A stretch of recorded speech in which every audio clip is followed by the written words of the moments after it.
Les conséquences des changements climatiques se font déjà sentir dans plusieurs régions du monde. En Russie, les dernières données ont démontré un réchauffement marqué de la mer dans les latitudes arctiques.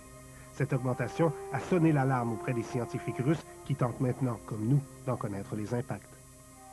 Les Russes sont tout à fait conscients là, que l'ouverture, par exemple, de l'océan Arctique, la disparition progressive du couvert de glace va leur amener exactement les mêmes problèmes de navigation, les mêmes problèmes géopolitiques, les mêmes problèmes environnementaux que ce qu'on va connaître du côté nord-américain de l'océan Arctique.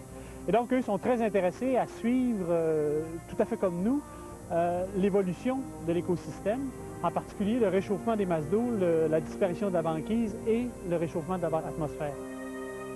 Depuis quelques années déjà, les chercheurs canadiens recueillent des données dans l'Arctique pour comprendre les effets des changements climatiques. En raison de leurs compétences, les scientifiques russes ont fait appel à leurs homologues canadiens afin d'établir un partenariat scientifique. Ils nous font venir pour deux raisons. L'expertise, l'équipement également, l'équipement spécialisé qu'on a, donc augmenter un peu leur pool d'équipement pour l'Observatoire océanique. La contribution canadienne à l'expédition russe a permis de déployer un observatoire comparable à celui installé dans la baie d'Hudson. Cet observatoire permettra de recueillir des données qui serviront de base aux deux pays pour leurs études futures.